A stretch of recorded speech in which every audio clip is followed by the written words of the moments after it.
Hello students. अभी तक हमने स्ट्रेन गेज के लेक्चर वन और लेक्चर टू पार्ट वन और पार्ट टू में पहले लेक्चर में हमने बेसिक्स ऑफ स्ट्रेन गेज देखा कि कैसे क्या स्ट्रेन स्ट्रेस और सारी चीजों को देखा। और सेकंड लेक्चर में हमने देखा कि गेज फैक्टर क्या होता है, उसका डेरिवेशन हमने किया। टाइप्स ऑफ स्ट्रेन गेज देखा, गेज लेंथ क्या होता है, एम्बिएंट टेम्परेचर कंपनसेशन क्या होता है। अब इस लेक्चर में हम देखेंगे कि स्ट्रेन गेजेस का यूज कैसे व्हीटस्टोन्स ब्रिज में किया जाता है और व्हीटस्टोन्स ब्रिज में यूज करके उसके चेंज इन रेजिस्टेंस को हम कैलिब्रेट करते हैं इन टर्म्स ऑफ ब्रिज वोल्टेज। जो ब्रिज का आउटपुट वोल्टेज होता है उसको हम कैलिब्रेट करते हैं और फिर उस ब्रिज के आउटपुट वोल्टेज को हम आगे फर्दर प्रोसेसिंग के लिए कहीं भी या तो ऑपरेशनल एम्पलीफायर में दे सकते हैं। फिर उस ऑपरेशनल एम्पलीफायर से जो आउटपुट वोल्टेज मिलेगा उसको हम एनालॉग टू डिजिटल कन्वर्टर में दे सकते हैं। फिर एनालॉग टू डिजिटल कन्वर्टर से हम उसको माइक्रो कंट्रोलर माइक्रो प्रोसेसर में दे सकते हैं। तो आइए हम इसके बारे में यहाँ देखते हैं कि हम इसको कैसे आगे फर्दर प्रोसेस करेंगे। हमारे पास दो तरह के व्हीटस्टोन्स ब्रिज होते हैं, एक बैलेंस्ड व्हीटस्टोन्स ब्रिज और एक अनबैलेंस्ड व्हीटस्टोन्स ब्रिज। तो बैलेंस्ड व्हीटस्टोन्स ब्रिज में क्या हमेशा हमें आउटपुट पे हमेशा 0 वोल्ट मिलेगा, इस पर कोई करंट नहीं जाएगी। बैलेंस व्हीटस्टोन्स ब्रिज में क्या होता है कि ये R1 R2 R3 R4, तो हमेशा ये चारों रेजिस्टेंस ऐसे रहेंगे कि इसके गैल्वेनोमीटर में कोई करंट नहीं फ्लो करेगा। तो इस कंडीशन को हम बैलेंस्ड व्हीटस्टोन्स ब्रिज बोलते हैं। और अगर हमें यहाँ पे कोई भी आउटपुट वोल्टेज मिलता है तो हम उसको अगर हम इनमें से कोई भी रेजिस्टेंस को थोड़ा सा वेरी करेंगे तो वो बैलेंस कंडीशन अल्टर हो जाती है, जिसकी वजह से हमें यहाँ पे कुछ ना कुछ एक आउटपुट वोल्टेज मिलता है जिसे हम अनबैलेंस्ड कंडीशन बोलते हैं। तो ये जो ई नॉट होता है वो हमेशा ई नॉट कैलिब्रेट किया जाता है। ई नॉट इज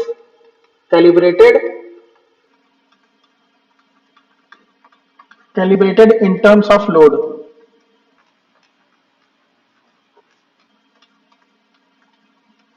तो जो कुछ भी हम लोड किसी स्ट्रेन पे देंगे, अगर हमने स्ट्रेन R1 पे लगा दिया या R2 पे लगा दिया R3 पे लगा दिया R4 पे लगा दिया, तो उस लोड को हम कैलिब्रेट करते हैं और वो उस लोड इस ई नॉट को हम ई लोड के टर्म्स में कैलिब्रेट करते हैं और फिर वही हमको ब्रिज वोल्टेज मिलता है और फिर उस ब्रिज वोल्टेज को हम आगे डिस्प्ले कर सकते हैं आगे प्रोसेसिंग करके।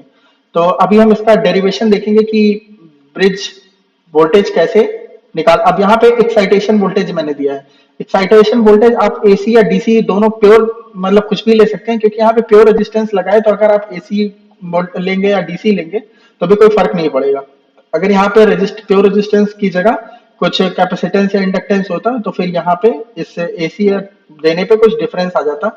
इसीलिए अभी यहाँ पे हमने डीसी दिया है, but you can give AC also. तो एसी या डीसी कोई भी हम दे सकते हैं। तो व्हीटस्टोन्स ब्रिज क्या होता है, ये कॉमनली यूज होता है कि रेजिस्टेंस को चेंज करने के लिए चेंज इन रेजिस्टेंस को मेजर करता है आउटपुट वोल्टेज में। तो ये है व्हीटस्टोन्स ब्रिज का एक प्रिंसिपल। अब हम इसमें देखेंगे कि कैसे हम इसमें मतलब इसको कैलकुलेट करेंगे व्हीटस्टोन्स ब्रिज का ब्रिज वोल्टेज। तो मानते हैं ये देखते हैं ये पॉइंट ए हो गया, ये ए है, ये बी जंक्शन है, ये सी है, ये डी है। तो इस ब्रिज वोल्टेज को निकालने के लिए सबसे पहले क्या निकालेंगे, हम देखते हैं ई ए बी। यहाँ पे वोल्टेज डिवीजन रूल लगाएंगे तो ये आ जाएगा R1 plus R2 into E excitation और ई ए डी। यहाँ पे जब हम इधर वोल्टेज डिवीजन रूल लगाएंगे तो ये आ जाएगा R4 डिवाइडेड बाई ये resistance divided by total resistance R4 plus R3 into excitation voltage. अब ये ब्रिज वोल्टेज जो ई नॉट है, E naught equals to E B D. E B D equals to E A B minus E A D.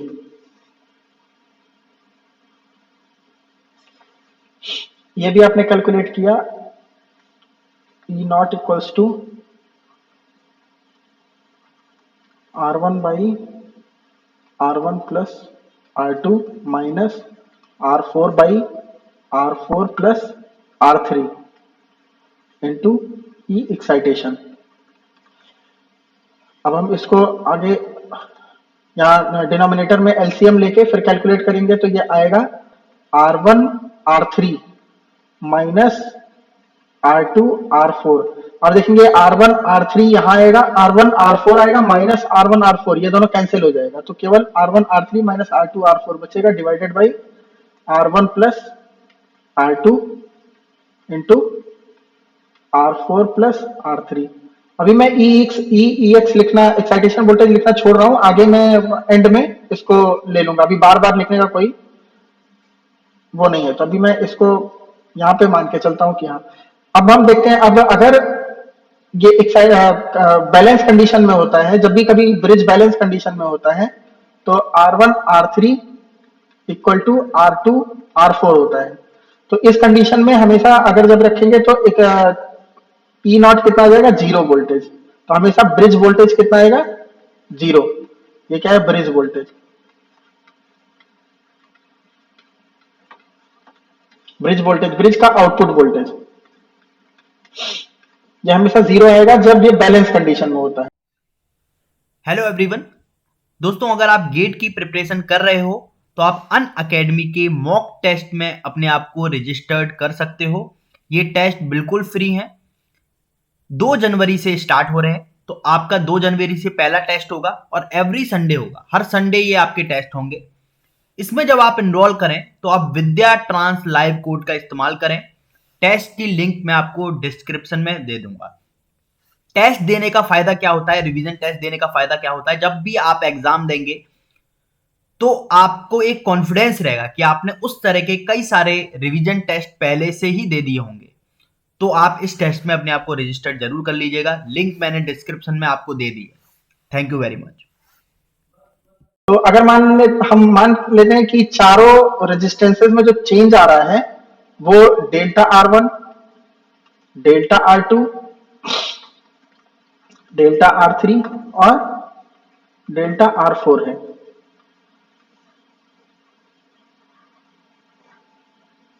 अब इस change की वजह से bridge unbalanced हो जाएगा, और जब अनबैलेंस होगा तो कुछ ना कुछ हमें आउटपुट में वोल्टेज मिलने लगेगा ई नॉट। अब हम उसको कैसे कैलकुलेट करेंगे, ई नॉट हमने क्या किया, अभी क्या था कि R1 R3, क्या था, R1 R3 minus R2 R4, ये R1 plus delta R1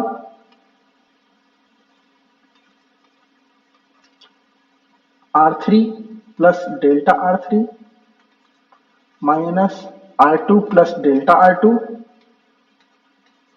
into R4 plus delta R4 divided by R1 plus delta R1 plus R2 plus delta R2 into R3 plus delta R3 plus R4 plus delta R4। अब हम इसमें से क्या करते हैं, R1 R3 common ले लेते हैं, तो ये आ जाएगा 1 plus delta R1 by R1, दूसरे ब्रैकेट में 1 plus delta R3 by R3 minus, यहां से हमने इससे R2 कॉमन ले लिया, इससे R4 कॉमन ले लिया, तो ये R2 R4 कॉमन ले लेंगे तो ये हो जाएगा 1 plus delta R2 by R2, दूसरे ब्रैकेट में 1 plus delta R4 by R4 divided by same denominator R1 plus delta R1 plus R2 plus delta R2, दूसरे ब्रैकेट में R3 plus delta R3 plus R4 plus delta R4। अब देखें delta R1 by R1 ये बहुत ही small quantity है, तो delta R1 by R1 को जब डेल्टा R3 बाई R3 से मल्टीप्लाई करेंगे तो वो और भी स्मॉल हो जाएगा। तो इस मल्टीप्लीकेशन को हम नेग्लेक्ट कर सकते हैं, ऐसे ही सेम यहाँ पे भी हम इसको नेग्लेक्ट कर सकते हैं।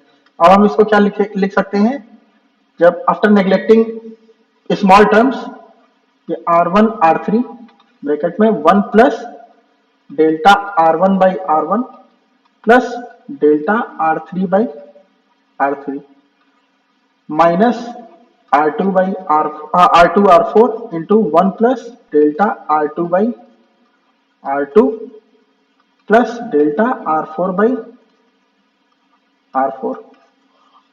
Divided by same denominator R1 plus delta R1 plus R2 plus delta R2 दूसरे ब्रैकेट में R3 plus delta R3 plus R4 plus delta R4 ये E नॉट ये हमको मिल रहा है, सॉरी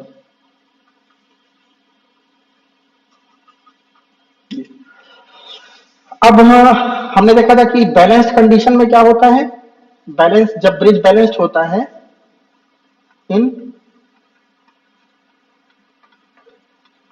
बैलेंस्ड कंडीशन क्या होता है, R1 R3 बराबर R2 R4, ये R1 R3 बराबर R2 R4। अभी क्या हो जाएगा यहाँ पे, जब यहाँ पे ये वैल्यू रखेंगे और इनिशियल में सब R1 R2 R3 R4 होता है, इनिशियल जो इनिशियल विदाउट इनिशियल रेजिस्टेंसेस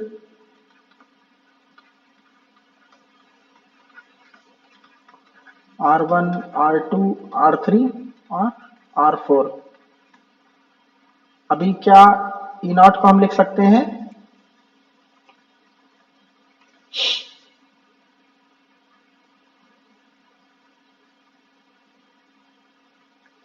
ये जब यहाँ पे R1 R3 equals to R ये रखेंगे तो ये आ जाएगा R1 R3 ब्रैकेट में delta R1 by R1 minus delta R2 by R2 plus delta R3 by R3 minus delta R4 by R4 और इनिशियल कंडीशंस में सब R1 R2 है तो ये R1 प्लस R2 और ये R3 plus R4 R1 R3 sorry.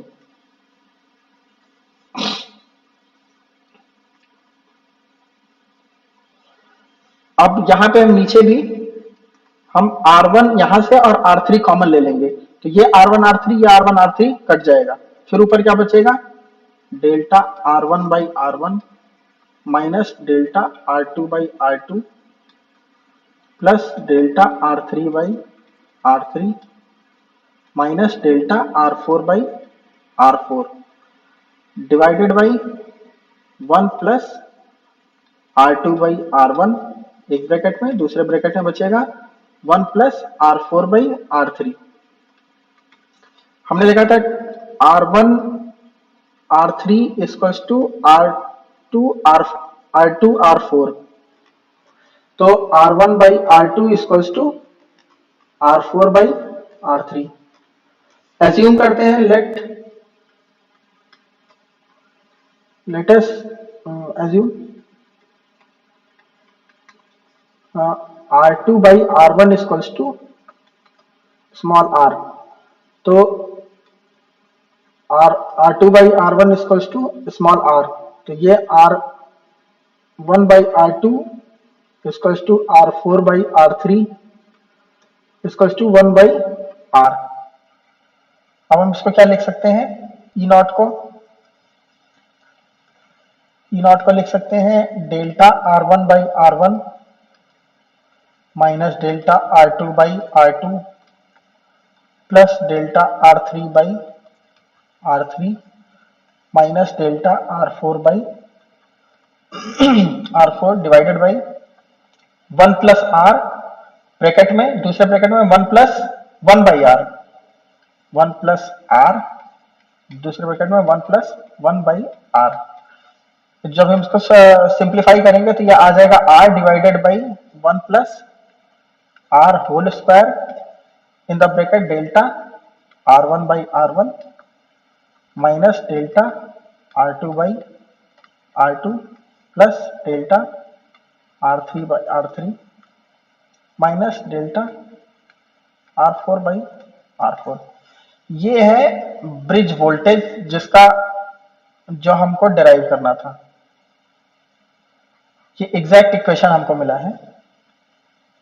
This is the exact equation bridge के लिए, जबकि चारों रेजिस्टेंस वेरी कर रहे हो। R1 में डेल्टा R1 का चेंज, R1 में डेल्टा R1 का चेंज आ रहा है, R2 में डेल्टा R2 का चेंज आ रहा है, R3 में डेल्टा R3 का चेंज आ रहा है, R4 में डेल्टा R4 का चेंज आ रहा है। तब हम ये फॉर्मूला यूज करेंगे ब्रिज वोल्टेज यूज करने के लिए। अज्यूम करिए कि केवल केवल एक रेजिस्टेंस में चेंज किया जा रहा है डेल्टा R1 में। अगर केवल एक रेजिस्टेंस में चेंज, तो डेल्टा R2 में कोई चेंज नहीं है, तो डेल्टा R2 ये जीरो, तो ये सारे टर्म्स जीरो हो जाएंगे। और आपको और ये भी अज्यूम करिए कि इनिशियल कंडीशन में सारे रेजिस्टेंस सेम सेम थे, मतलब R1 R2 R3 R4 equals to R। तो जब ये हो जाएगा 1/1+1, because R2 by R1 equals to 1, तो 1 तो फिर अगर एक केवल रेजिस्टेंस चेंज हो रहा है और वो स्ट्रेन गेज की वजह से, तो E not equals to 1/4 into delta R/R। इसी को हम लोग क्या बोलते हैं, क्वार्टर ब्रिज कभी कभी।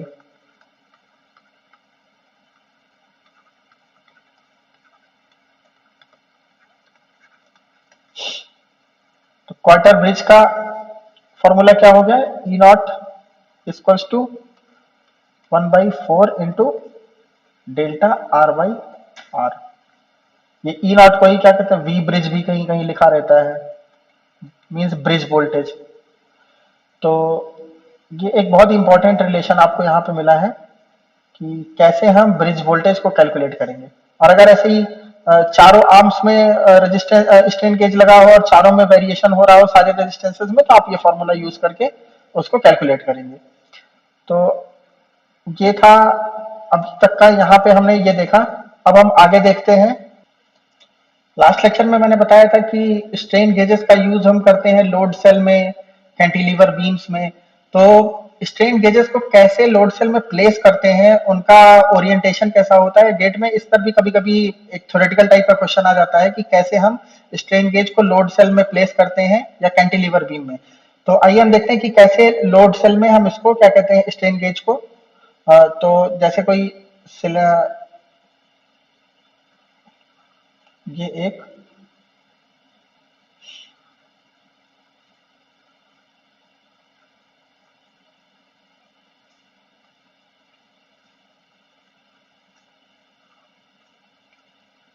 इसमें यहाँ पे एक स्ट्रेन गेज ऐसे ऐसे लगा दिया, इसके अपोजिट फेज में भी एक स्ट्रेन गेज ऐसे ऐसे लगा देंगे। अब इधर दोनों फेज में स्ट्रेन गेज जो लगाएंगे वो ऐसे लगाएंगे। तो जब इधर से फोर्स लगेगा तो ये दोनों स्ट्रेन क्या कहते हैं, एक्सियल। ये 1 2 3, ये इधर 4 रहेगा। तो 1 और 3 ये एक्सियल स्ट्रेन क्या कहते हैं, महसूस करेगा। और 2 और 4 जो होगा ये ट्रांसवर्स स्ट्रेन।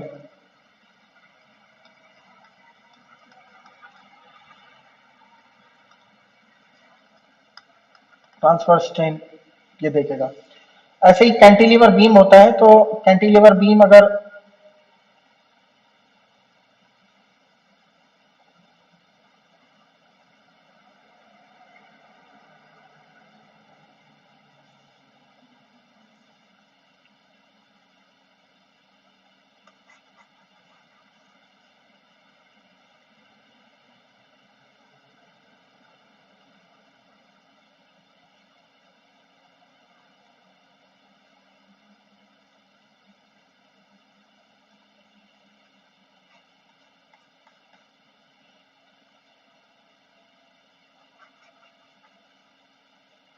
ये कोई कैंटिलीवर बीम है, इस कैंटिलीवर बीम में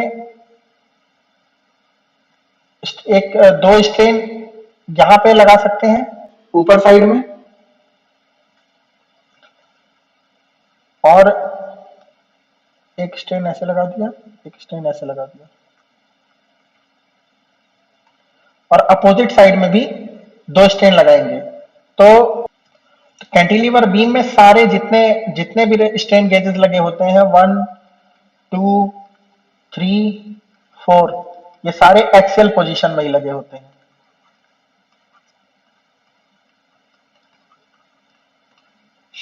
और अगर इस लोड सेल में हमने चारों एक्सियल में लगा दिया, तो जो हमें मतलब आउटपुट पे वोल्टेज मिलेगा, वो इसको जब कनेक्ट करेंगे हम व्हीटस्टोन ब्रिज में, तो वो 0 वोल्टेज मिलने लगेगा। तो इसी वजह से हम क्या करते हैं, ये जब हम रेजिस्टेंस आप उसमें करके देखेंगे तो आपको पता चलेगा कि कैसे हमको 0 मिलता है। वो डेरिवेशन मैंने अभी पहले ही कराया, तो उसी के हिसाब से डेरिवेशन जब हम करेंगे तो हमको मिल जाएगा 0 वोल्टेज।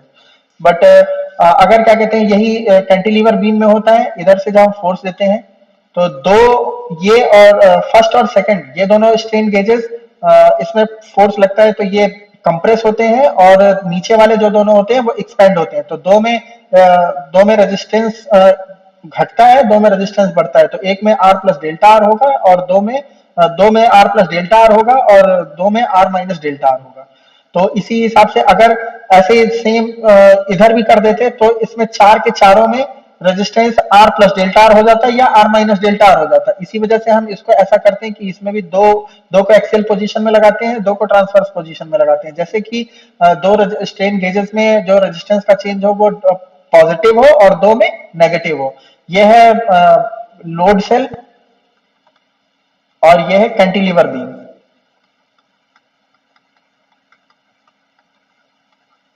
Cantilever beam. तो ये सारा थ्योरेटिकल पार्ट था स्ट्रेन गेजेस के बारे में, अभी तक जितना हमने देखा। अब हम एंड में एक बार फॉर्मूले का रिवीजन कर लेते हैं कि अभी तक हमने क्या क्या पढ़ा, कौन कौन से फॉर्मूले देखे। उसके बाद नेक्स्ट क्लास में हम प्रीवियस ईयर क्वेश्चंस गेट के वो लगाएंगे। तो अभी हमने सबसे पहले जो हमने फॉर्मूला एक देखा था इंपॉर्टेंट फॉर्मूलेज में, जिसका हम यूज करके इंपॉर्टेंट फॉर्मूला जो हमने स्टार्ट में देखा था, तो सबसे पहला हमने देखा था stress is directly proportional to strain,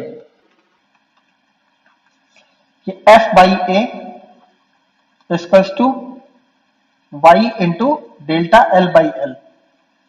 ये डेल्टा एल बाई एल को कहीं कहीं हम स्ट्रेन एप्सिलॉन से करते हैं, ये स्ट्रेन है। तो स्ट्रेन को लिख सकते हैं F by A into Young's modulus, Young's modulus of elasticity कहीं कहीं लिखते हैं। तो ये एक फॉर्मूला हो गया।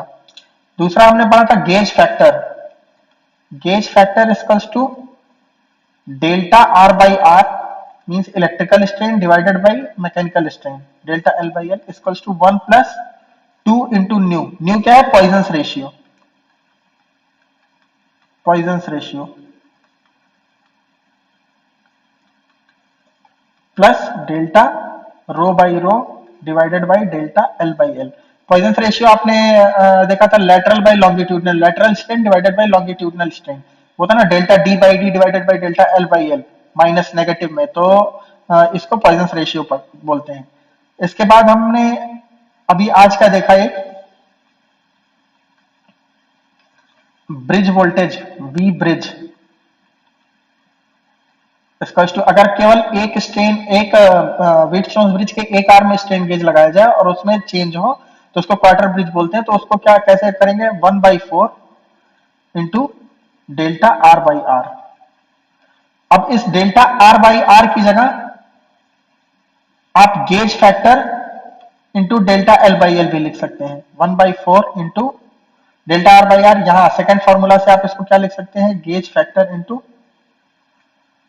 Delta L by L. और इसी यहां पे डेल्टा एल बाई एल अभी हमने देखा था पहले फॉर्मूले में कि डेल्टा एल बाई एल को स्ट्रेन बोलते हैं, इसका to F by force by area into Young's modulus of elasticity. तो 1/4 into gauge factor into force by area into 1 by Young's modulus of elasticity, ये वी ब्रिज। तो हमने देखे connect कैसे किया सारी चीजों को, कि ब्रिज वोल्टेज के लिए सबसे पहले स्ट्रेन, स्ट्रेन से फिर गेज फैक्टर, गेज फैक्टर से फिर ब्रिज।